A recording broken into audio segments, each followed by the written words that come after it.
Good evening, ladies and gentlemen. This is Jerry Sansing with another edition of South Texas News and Reviews.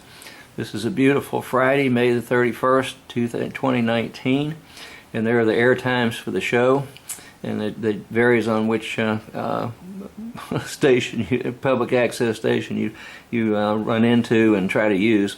But anyway, if you need any help or want to comment on anything, ask me questions, then please email me at gsansing@gmail.com. And it's available on YouTube, this and the What's Going On in Corpus Christi show. And you can go into YouTube and just put Jerry, that's my nickname. It's Gerald with a G, but it's Jerry with a J, Jerry Sansing, into YouTube, and you can get all these shows pulled up. And I'm going to go ahead and get set up to finish the show off, and hope we've got some good things to talk about this evening. I'll be right back. A little bit graphic, but I just use this on the shows to show you that us taxpayers and general citizens around here and so forth always get stuck holding the bag for all these wonderful ideas that these elected officials have around here and so forth and so on. So there's a young lady taxpayer holding the bag, and that's what we get around here. It's not just a little bit of stuff, but we get a great big huge pachyderm dump. Okay, but I'll explain that later. Anyway, I'll be right back. Okay, ladies and gentlemen, the lights are on. It looks like the camera's going. There's a little bit of a shadow back there, but that's okay. I'm not a professional in a professional studio. This is a one-man show, and I hope everything shows up. I'd like to discuss, before I get started, these beautiful magnolias. That's one of the reasons I love the South. I grew up mostly in the southeast in Texas, and I mean, they're absolutely gorgeous, folks. That's what makes life worth living at times, is to see something as beautiful as those. And I dedicate those to three beautiful women. My mother, Miss Connie, my deceased wife, Miss Lynn, and April 23. Bless her heart. She's studying herself very hard these days, trying to get through her schooling and so forth and so on. It's been a rough road, and I appreciate her so much. I will throw in just the sidelight that she's not real fond of the odors that the magnolias put out. Some people love it, other people don't. I just happen to be in love with it. But April 23 thinks the flowers are beautiful, but objects a bit if you've got a couple of them like this where I can breathe in that wonderful odor. Okay? And odors don't have to be bad. All right, this is South Texas News and Reviews. I had the air times there for you. It's a little bit screwy these days, folks. We have public access from the city that's fed to several of the cable companies around here and other things. Okay, now there are two venues down there. There's if you talk about Grande, they've got channel 10. It's where you go in if you've got Grande cable system, and it's channel 18 if you've got Grande. And what we've done is we've taken over channel 18, not taken over, but we're going to be broadcasting these on both channel 10 and 18 on Grande, both 1303 and 1304 on Spectrum, and then on channel 99 on AT&T. I think they're both at the same, on that same channel. So if not, let me know. The email is gsansing@gmail.com. Okay, and if there are any problems with this, now these new schedules that I've got on there, I will air this next week, or I guess the previous week, beginning June 2nd. That's actually 2 days from today, through November 30th. So if you have any problems with those, just email me, gsansing, SANSING, @gmail.com, and I'll be glad to inform you as to what's going on around here. Okay. Then after the pachyderm excrement slide, when we all get stuck holding the bag with as taxpayers and so forth and so on, citizens around here, then I do put my buddy up here, Pinocchio. he was a known liar. He was trying to go from a wooden puppet to a human being. And when he started lying, his nose would grow, and old Jiminy Cricket there would get all over himself and straighten him out. So what I consider is I could put all the elected officials around here, or at least the majority of them, and say, well, you know, when their lips start moving, they're lying to you, okay? And you know, they can mess things up. You know, it's some of them can screw up a one-car funeral. That's the old adage on that one. Now, on 2 days ago, this is important for us to know. It says Texas made monitoring property taxes harder. And it's got a picture of Greg Abbott in the center with Dan Patrick to his left, okay, and Dennis Bowen, I guess it is, B-O-N-N-E-N, Bonnen. Okay, a long-time veto of public. Okay, now here's what happened. The legislature votes to do away with public notice requirements. Now this is an editorial board from the Corpus Christi Caller Times. I'm going to get it right. I'm dead tired, folks. I really am. It's been a long week. I started classes at Delmar, and it's night classes and so forth and so on. And then I've got a lot of other things that I need to take care of, so I'm exhausted. But I need to get this information out to you fine folks and let you decide what you want to do. Now what this is all about is you have a right to know when your local governments, your city council, county commissioners, court, school board, community college district, etc., set the rates for property taxes you must pay them. Okay? All right? You have to know when you must pay them. Unfortunately for you, the Texas legislature decided to make it less likely that you will find out this information. Okay? And fittingly, the decision makers dealt this blow to government transparency in the least transparent way they had at their disposal. And then it says, what did they do and how? Okay. The legislature decided to do away with the public notice requirements for publishing a government entity's final tax rate in its hometown newspaper of record. This was among the final acts of the 2019 legislature. Okay? But there was no bill proposed to do this with the attendant notices and hearings.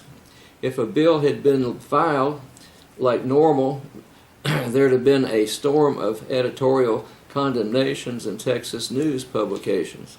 Okay? This is what has occurred in the past, and the likelihood is that the legislation would have gone nowhere, like normal. Okay? Instead, it was slipped into Senate Bill number 2, the highly popular property tax relief bill, during last-minute House-Senate conference negotiations at the end of the 2019 session. There was no way that the entire bill, the entire legislature was going to kill that popular property tax bill because of this one surreptitious addition.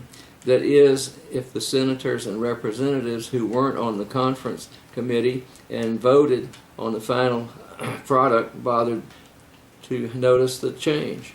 Okay, so they slicked it through on you folks. Okay, why is this important? Like I say, this is the editorial from the Caller Times, and they are, you know, I mean, they like to report things like that, and if it's withheld from them, then you know, they get a little bit perturbed with that.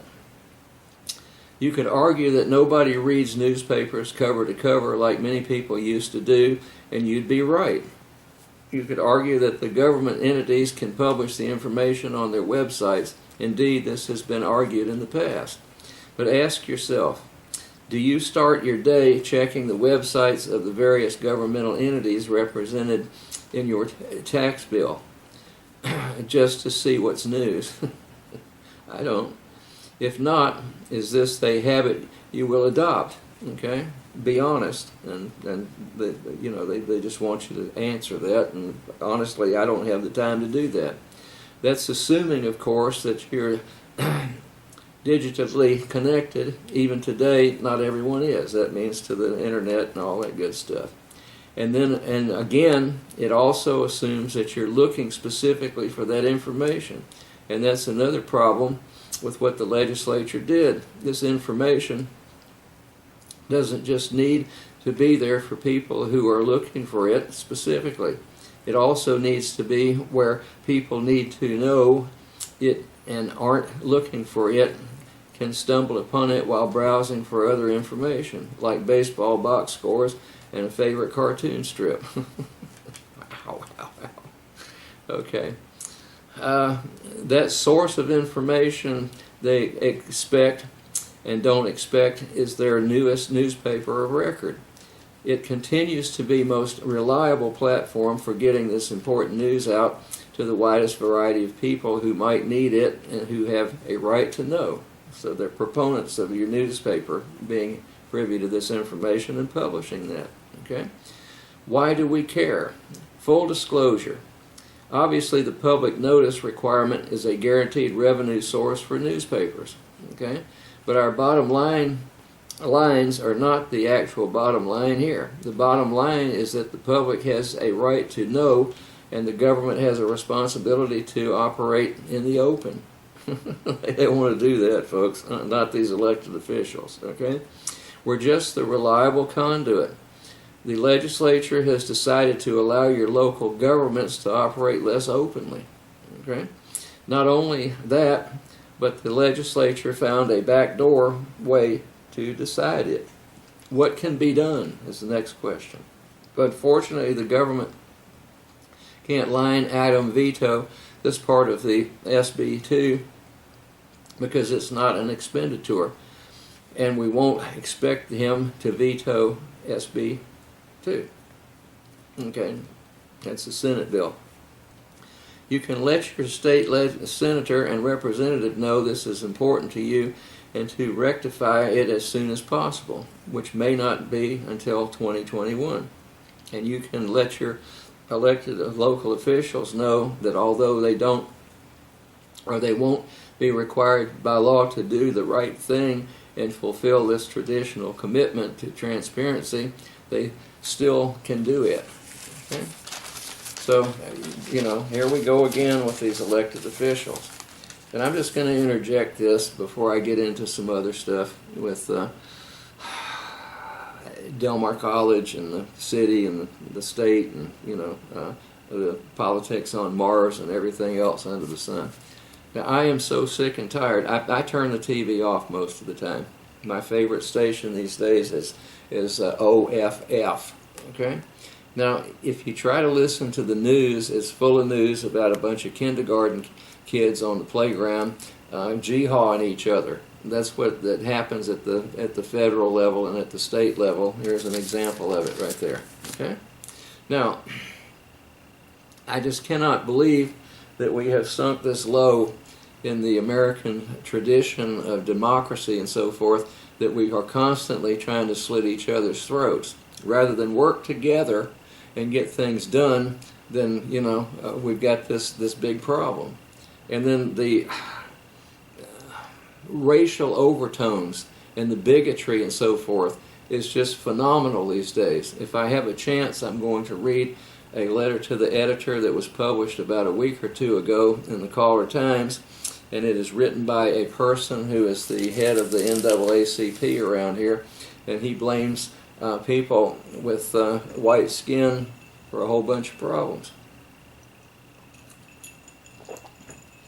Okay? Now, I genetically and in this lifetime, I can't change my skin color, folks. Okay? But I can, as I was brought up from a very young person, as far back as I can remember, being born into a military family, and within a year of my birth, wound up in South Georgia, at Albany, Georgia, at Turner Air Force Base, is where my father was stationed. Okay? He came back from World War II after he'd been shot down, spent 90 days with the French underground shooting Germans as they were retreating back through as the Allied forces came through France. And then, he finally was liberated, and then he turned right around and he fought and flew fighter jets in the Korean War, and then he flew forward air control, which is one of the most dangerous jobs in the world, in Vietnam, guiding airstrikes and so forth on ground troops. So if you want to go read about somebody that got shot at all the time and was at great risk, then go read about forward air control. They call themselves the bird dogs. Okay, so after that, I mean, what can I say, folks? But I've seen this in South Georgia, and I was told from the time I can remember that I understood what my parents were telling me, that you do not base your opinion of someone on the color of their skin, the gender, the national origin, and whatever. Okay, so it's that was the way I was brought up. But if you look at modern television these days, then all the people are doing is jihading and calling each other racists and bigots and liars and cheats and thieves, and that does nothing to advance the stature and the safety and so forth of Americans in this country, which my father and my grandfather and so forth, and all the way back to the Revolutionary War, my ancestors on both sides of my family were fighting for that. Okay, so I'm you know, none of my family owned slaves or went over to other countries and wiped them out and so forth and so on. So I resent such opinions. And I cannot believe that the Caller Times published that. And I'll give you the thing. And you know, I wasn't going to say anything about it, and I know I'm going to get some backlash from this. But I've worked for some of those people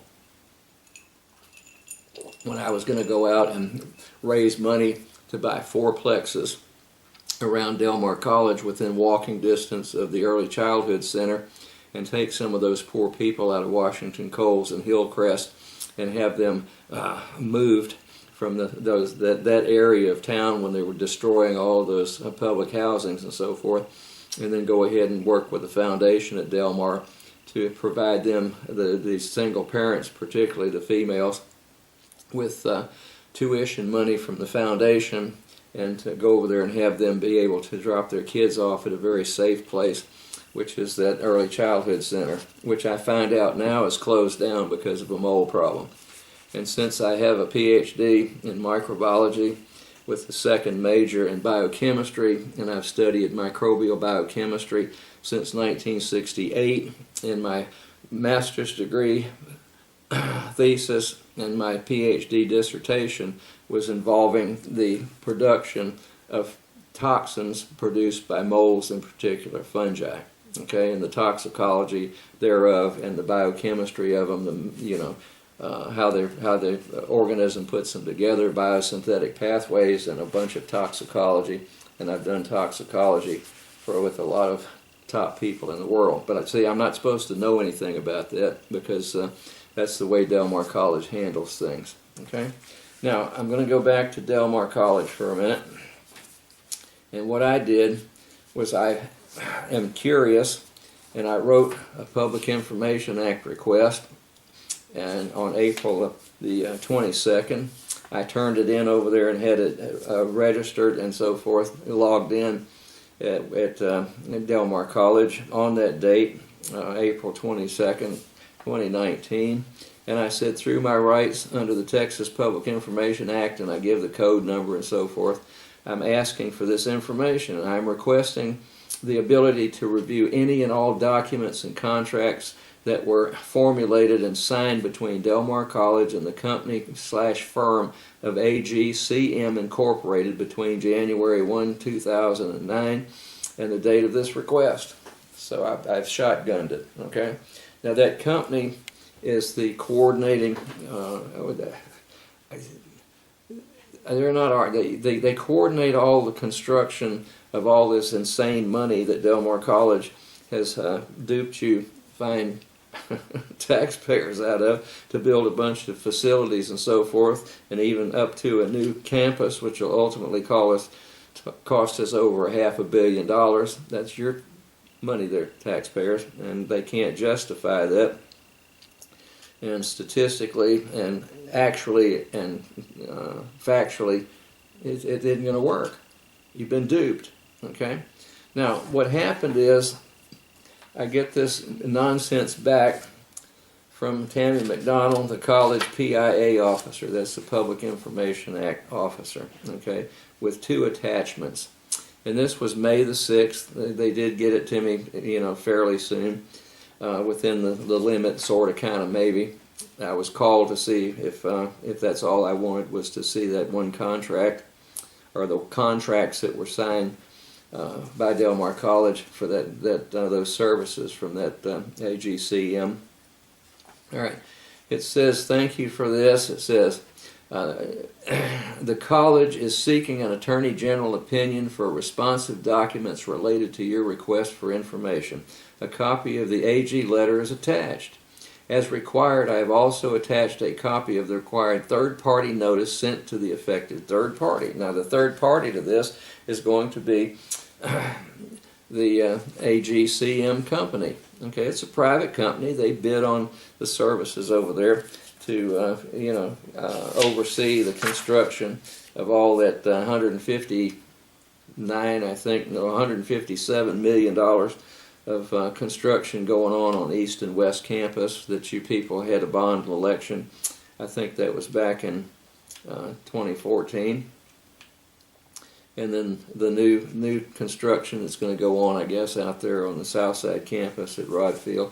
And Yorktown, that 96 acres of swampland out there, and that's a debacle. You've been you've been messed over, folks, is all I can say about that. Okay? If we can further assist with this issue, or you have questions, please do not hesitate to contact my office at this. And like I say, it was signed Tammy McDonald, and she is the Human Resources Director, Vice President of this, that, and the other, but it's the college PIA officer. Okay. Now, I send these to Dr. Escamilla, the president, because he is the keeper of the records according to the state laws and regulations. Then one of the 2 attachments to this, it says, on behalf of Del Mar College District, we hereby request a ruling regarding the enclosed request for public information. The college received the request on April 22nd, 2019.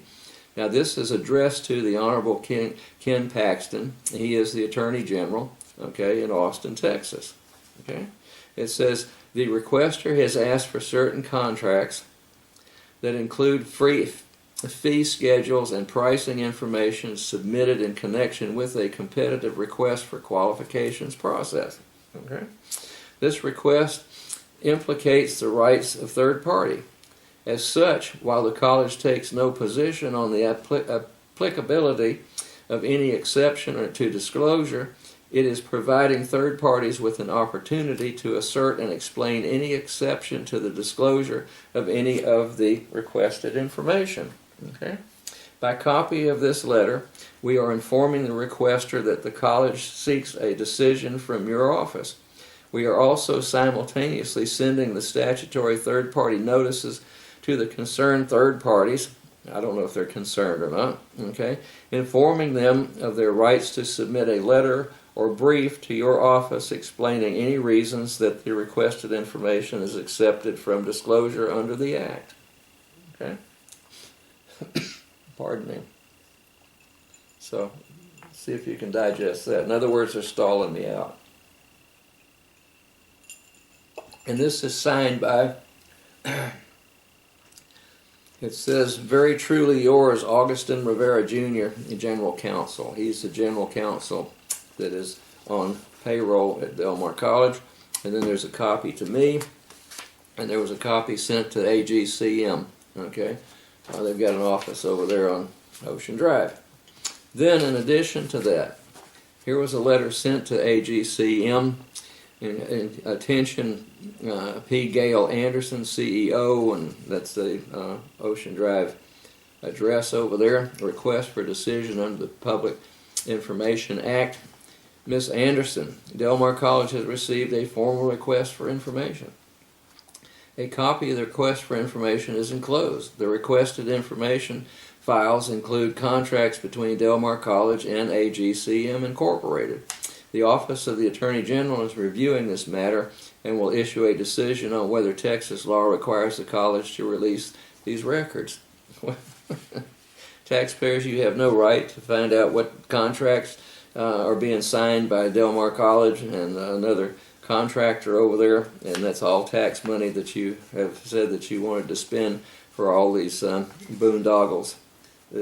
East and west construction and a new campus that we don't need and so forth and so on. Anyway, let me finish the letter off. Okay.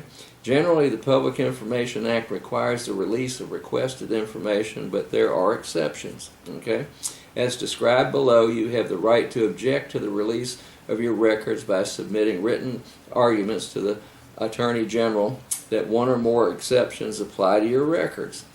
You are not required to submit arguments to the Attorney General, but if you decide not to submit arguments, the Office of the Attorney General will presume that you have no interest in withholding your records from disclosure. In other words, if you fail to take timely action, the Attorney General will more than likely rule that your records must be released to the public.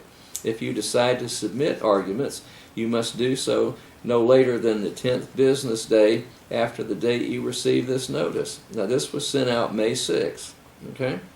And it's now May the 31st. I have not received anything from them, and I don't know. Anyway, I'll finish this off. If you submit arguments to the Attorney General, you must identify the legal exceptions that apply. Identify the specific parts of each document that are covered by each exception. And 3, explain why each exception applies. Government Code thus and so. A claim that an exemption applies without further explanation will not suffice. Attorney General opinion so and so. You may contact this office to review the information at issue in order to make your arguments. We will provide the Attorney General with a copy of the request for information and a copy of the request information along with other material required by the Act. The Attorney General is generally required to issue a decision within 45 business days. Please send your written comments to the Office of the Attorney General at the following address, and it gives the Office of the Attorney General, Open Records Division in Austin. Okay? If you wish to submit your written comments electronically, you may do so by this and so. No other method of electronic submission is available. Now, in addition, you are required to provide the requester, me, okay, with a copy of your communication to the Office of the Attorney General, and then it cites Government Code so-and-so. You may redact the requester's copy of your communication to the extent it contains the substance of the requested information, Government Code so-and-so. Commonly raised exceptions. In order for a government body to withhold requested information, specific tests or factors for the applicability of a claimed exception must be met. Okay? Failure to meet these tests may result in release of requested information. We have listed the most commonly claimed exceptions in Government Code concerning proprietary information and leading cases or decisions discussing them. Okay? This list is not intended to limit any exceptions or statutes you may raise. And then they give you the section so-and-so of the information made confidential by law, Open Records Division, so-and-so. Okay? And then it says confidentiality and so forth and so on. If you want to do that, Open Records, this, that, and the other. Okay? Now, it said in there that they need to provide me with a copy if they are requesting an exception within 10 business days. Okay?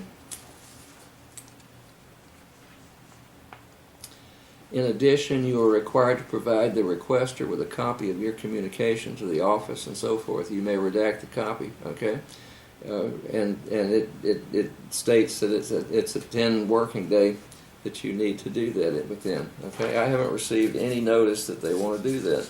And it's been well over 10 business days since this thing was put out on May the 6th. It's now the 31st, okay? And Del Mar's been open. And so has the company, I assume, okay? And if we have any questions about this notice, and less than so. Now my question is, Public Information Officer over here, Tammy McDonald, signed this one also, and a copy of this was sent to me and a copy to the Office of the Attorney General. Okay? Now, my problem with this is, what kind of a deal are they going to try to pull on me this time?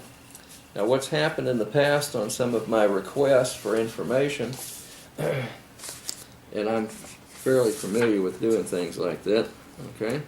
Then what has happened is the Attorney General has said give him the information, and what Del Mar College does is turns around and files a lawsuit against Ken Paxton, who's the Attorney General of the state of Texas. Okay? Then what happens with that is it goes through all this litigation and so forth up there. And here's the cause number is D-1-GN-18-001456. Okay, Del Mar College versus Ken Paxton. And the file date was March the 22nd, 2018. Okay. Now since then, it has been calculated by several people requesting copies of different things that Del Mar College has spent over $60,000 in legal fees and so forth by appealing and appealing and appealing the ruling of the Attorney General's office.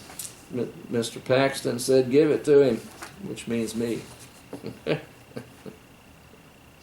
Now another time they did this is when I had my department chair go after me, and I was called insubordinate because I do not want to talk to the man. I won't get into the reasons for that. Okay, it's been a horrible time for me to have a department chair that doesn't care about faculty members in biology. He's a chemist, and we're under the natural sciences department, so he's always talking with his chemist. We can't hold a biology meeting because we have some people over there that are privileged. They get away with murder over there, and he's apparently in fear of them. So what happens is he won't call biology faculty member meetings because he said they're going to be contentious and so forth and so on. Okay, so when I filed one back in 2018, okay, no, I guess it was 2015, then I was asked by my department chair to provide a privileged faculty member with some of the equipment that I used for my microbiology class. Okay, so he said move it down to this other guy's lab. So I told him that I wasn't going to do that. Okay, now then what happened was my esteemed professional department chair, okay, then what he did was he said that the disciplinary action form according to this, they filed that against me, failing to communicate with his name except by way of email and handwritten means. I don't want to talk to the man. I still don't. Okay, but is that insubordination if I am pushed to the point where I do not want to sit and listen to all the bovine excrement that's going to be shot at me? Okay, so I said, if you want to talk, if you need to contact me, let's just do it via email. I don't want to talk to you. Okay, and then the other thing, and then during a physics program review, refusing to communicate with the man, and sometimes completely ignoring inquiries about the status of the review. That I was not in charge of the physics program committee, folks. Okay, and then it says on January 6, 2015, after requesting a piece of equipment to be moved from or moved to the privileged one's class, Sansing allegedly told the privileged one and my department chair to go straight to hell, which I did. Now that they moved that equipment in spite of what I said, that I didn't want it moved out of my area into somebody else's, and I have not seen that equipment back, and that happened in early 2015. Okay. Now, it says DMC files lawsuit against the Attorney General's office, so I guess when I asked for information about all that, and had to go through these extensive hearings about what an insubordinate piece of crap I am, then you know, I requested information, and then they filed a lawsuit against the Attorney General, obviously, because this came out. If you want to see it, you can go into the Foghorn News, Del Mar College student publication, and this was August the 25th, 2015 is when this was published by the student newspaper. Okay. Then I've got a whole list of things here, public information requests on how to do that. You can go into delmarcollege.edu and so forth and so on, and you can look this up. And it says Texas Government Code Chapter 552 gives you the right to access government records. Organizational agents responsible for meeting your request may not ask why you want them. I've been asked why I want it. All government information is presumed to be available to the public. Certain exceptions may apply to the disclosure of information. Governmental bodies shall promptly release requested information that is not confidential by law, either constitutional, statutory, or judicial decision, or information for which an exception to the disclosure has not been sought. And they've missed deadlines for me for years. Okay? I guess that's a way just to try to, discourage me, show me a great bit, a lot of animosity and so forth and so on.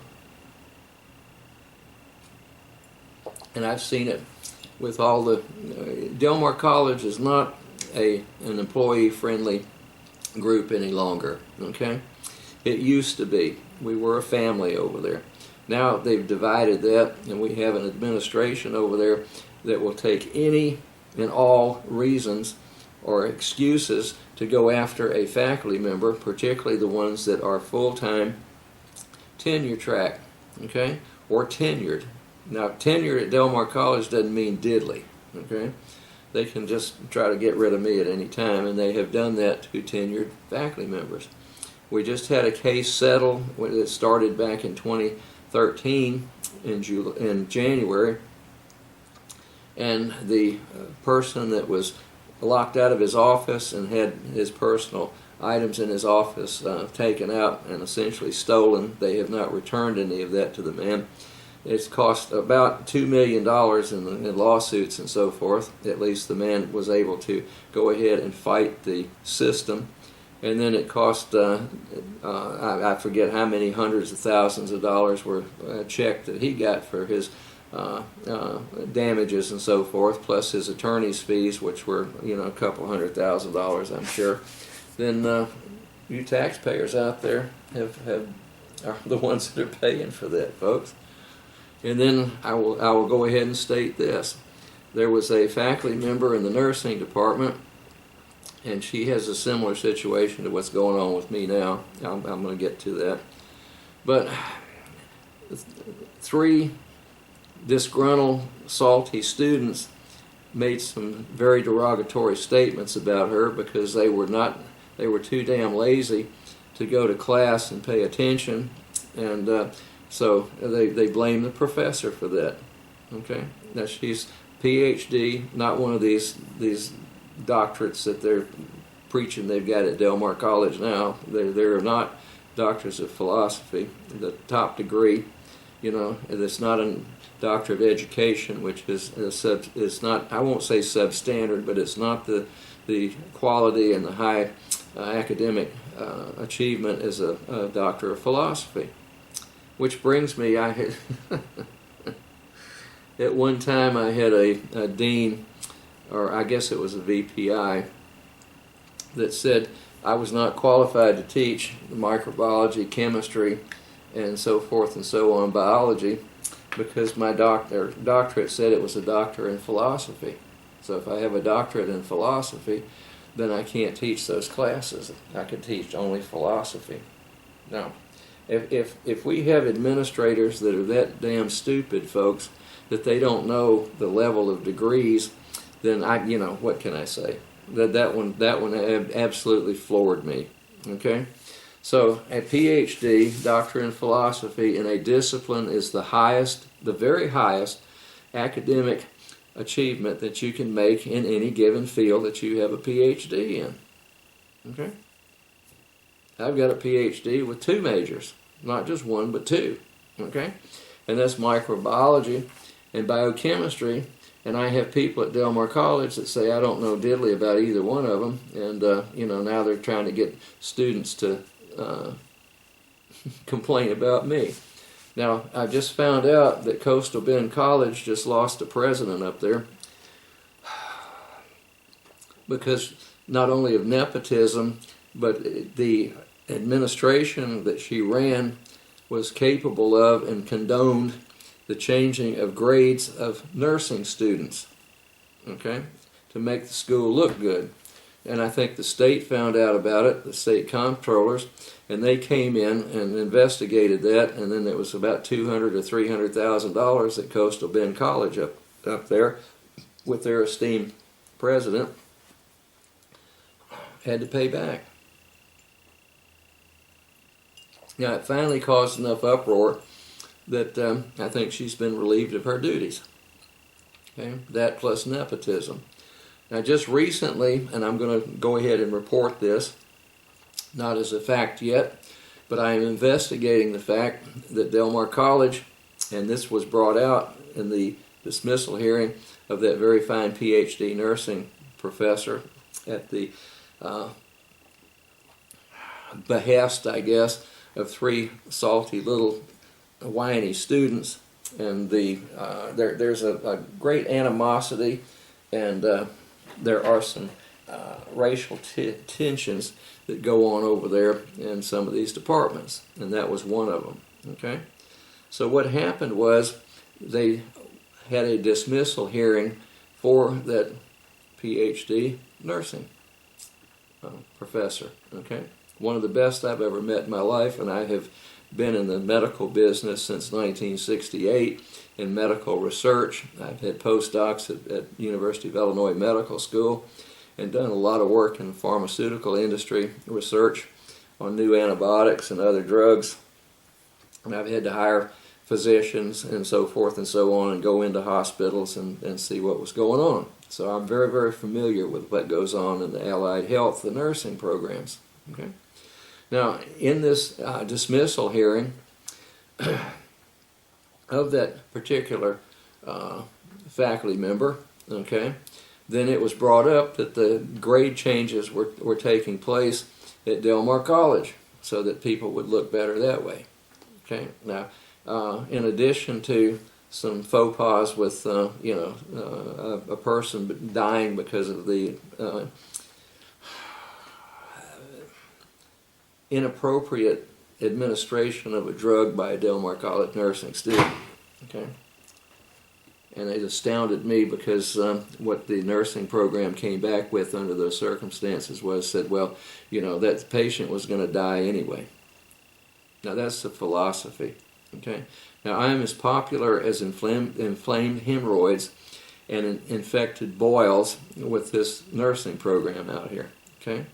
And I've just recently quit teaching microbiology for those fine folks because I've had some problems with prep room safety and other things. Okay, we don't need to be drinking on the job and being incompetent on top of that. So I just said, no, boss, I don't want to have my students exposed to this crap. Okay, so I am now teaching all anatomy physiology classes.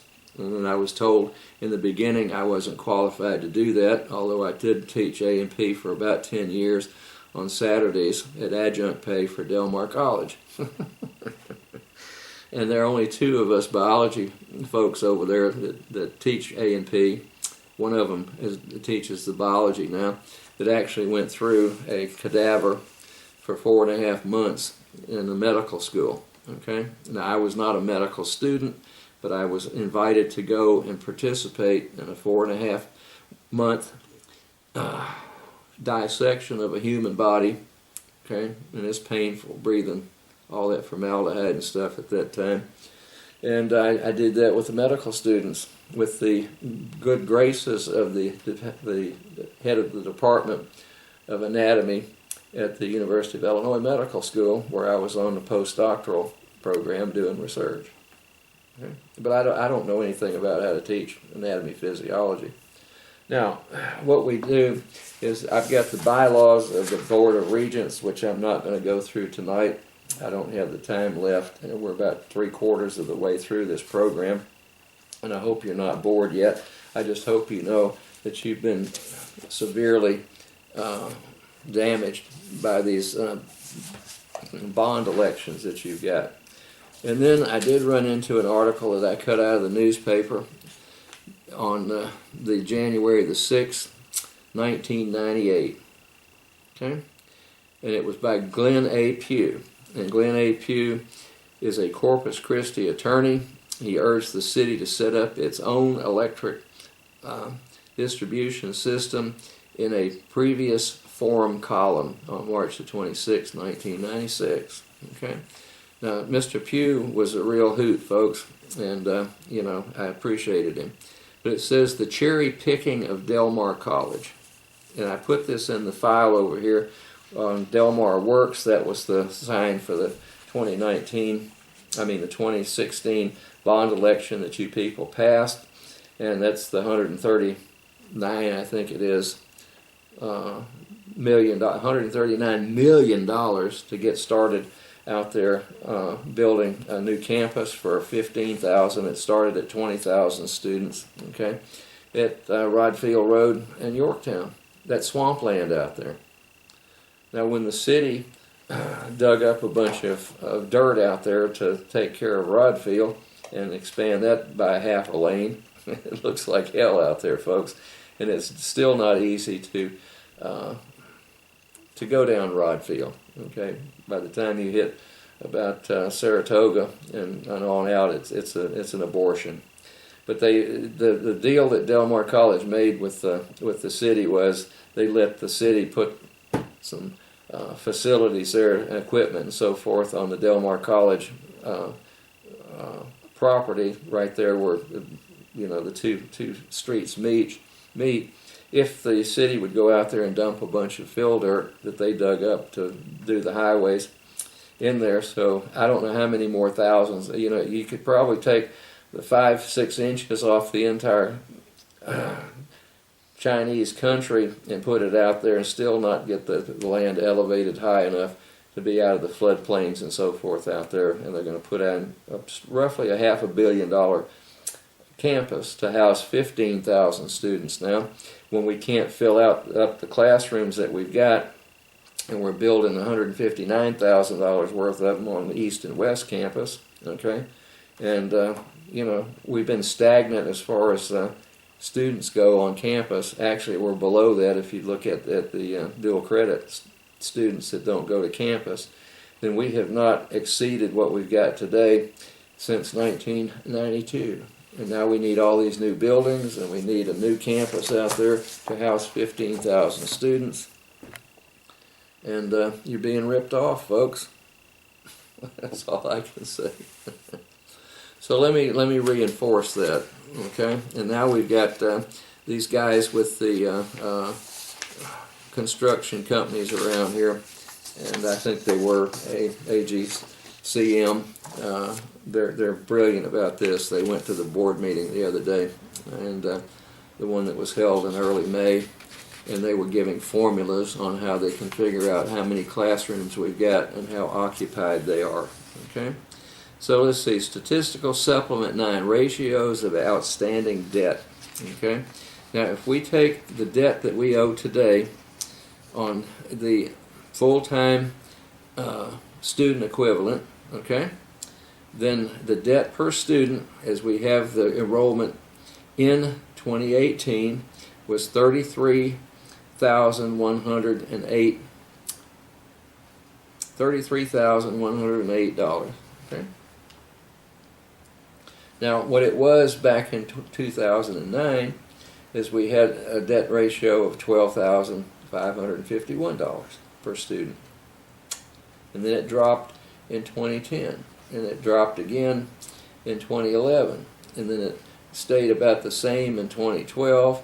It was same in 2013, 2014, 2015, And then in 2016, it jumped up from 10,000 to 20,000 something. And then in 2017, when we started all this bond money spending, it went up to $19,140.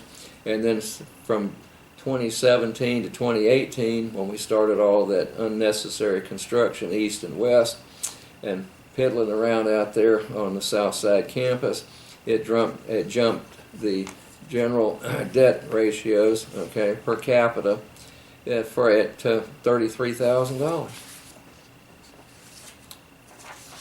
Okay. Then what we've got is this is another one, supplemental or statistical supplement 6, state appropriation for the full-time student equivalent and contact hour last 10 years. Okay, we've gone from, let's see, looks like the state appropriations dropped from 2008 2009 from 25,000 down to 22,000, or just say right at 23,000 in 2017 2018. But we've got all that debt. Now this one will floor you as far as, I'm going to have to go back and look at this, but this statistically is what we have. Let's see, 2012 dual credit. Okay, I guess that goes down here at the bottom. But the bottom line is, folks, since 2012 to 2017, then, you know, what we've gone is the total enrollment is 11,000 in 2012 up to 11,000. There's about a 400 person increase in 2017.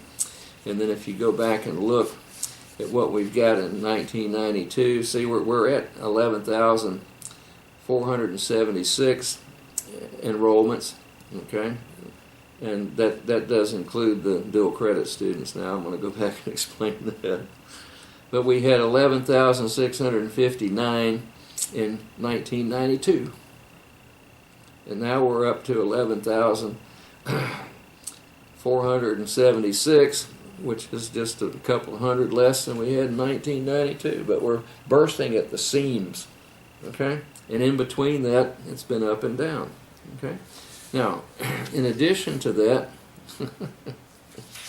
I mean, I can't see where we've topped 12,236 since 1992, and we're down below that in 2017 and 2018. The statistics are not here, but I don't think we gained any there. And I know this summer we're down a good bit from previous summers. Is my understanding.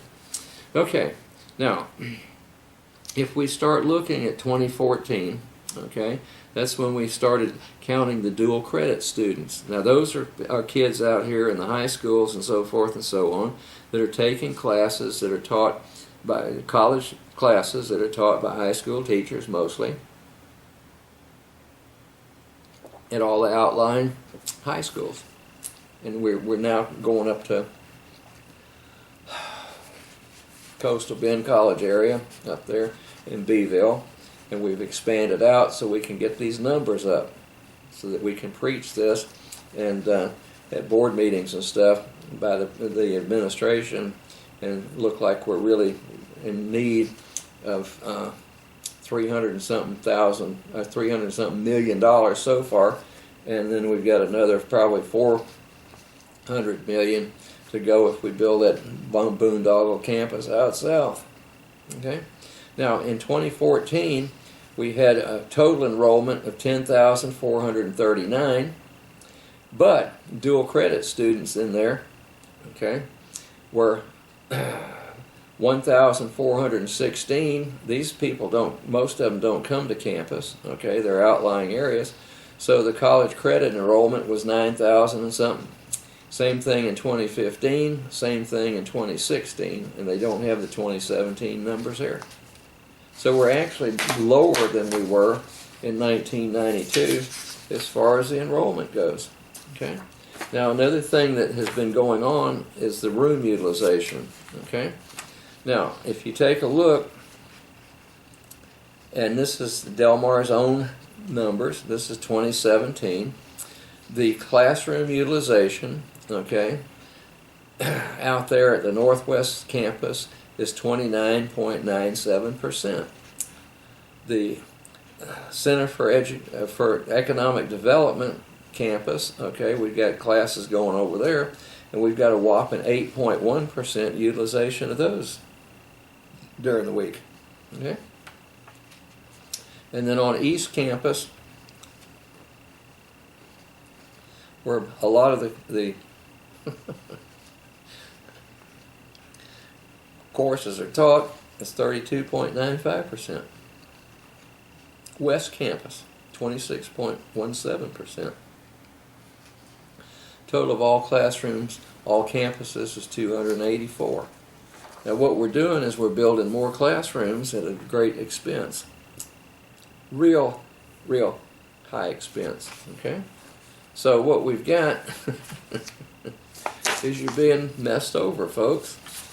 You know, I'm going to try to clean my act up, but it's hard to do in the face of all this bovine excrement that's thrown at me all the time. Okay? And then we have these charts and graphs and stuff that are put out at board meetings claiming that here's our utilizations. Okay? It says that if we take on East Campus, okay, which is it's very aquatic center, and the Coles classroom, they say that the average overall utilization is 61%, okay, for aquatic, and 58% for the Coles building. Fine arts and so forth and so on. I don't even know if I can read this. Let's see. It's very small print, and it's white print on a dark background. 43%, 38%. No, excuse me, 35% and 34%. And that's with the fine arts building, fine arts classrooms, and then the fine arts and music departments. This one I can read. Okay, the Garcia Science, which is where I teach, is 66.9. And, you know, we've got a lot of students, but folks, we can't afford to build another science facility out there on this new Southside campus and expect, you know, utilization this high. And then, we got the Northwest Center. There's a couple of science classes going on out there. And, you know, they just won't cooperate. And then we've got Garcia Science, like I say, 66.9%. I guess we're the highest. And let's see if I can read these. Gymnasium is 43%, and then we've got the Harvin Center, Student Center. I don't know if the class is over there. 47%, and then we got Heritage Hall at 35%, and then Kinesiology at 38%. And then we've got the Lichtenstein Center, okay, that's 59%. And then we've got the Memorial Classroom is at, it looks like 24%, maybe 34%. Like I say, when you got faint white on red background, it gets to be, okay. The Venters Building, we're down to 26%. And then the White Library, and so forth and so on. Total, 49.9%. So we need to build a quarter or a $500 million classroom to take care of 49%. Well, I'm going to quit there, okay? I've got about a minute and 25 seconds left, and I'm sure I've upset enough people over there at Del Mar. Again, Miss Connie, Miss Lynn, and April 23. Those things are absolutely gorgeous, and the magnolia scent in here is just fantastic. I can remember as a kid, before I guess I could even walk, during the springtime in South Georgia, then the folks would bring in those beautiful magnolias, and it just really did make the entire house smell just wonderful. So what I'm going to do is I'm going to go ahead and shut up, and I'm going to cut this off right now, and I'm going to zoom in on those magnificent magnolias. Okay, ladies and gentlemen, there are those beautiful magnolias. My email address is gsansing@gmail.com. if you want to know about the Taxpayers Association meetings and so forth and so on. Now, like I say, Del Mar College is now, as far as I'm concerned, this is my personal opinion, is trying to rough up all of the full-time tenured faculty members that are at the top of the pay scale, and what they like to do is run us out of here and have adjuncts at a third of that pay or less. Okay. Anyway, I'm going to let this go and enjoy the magnolias.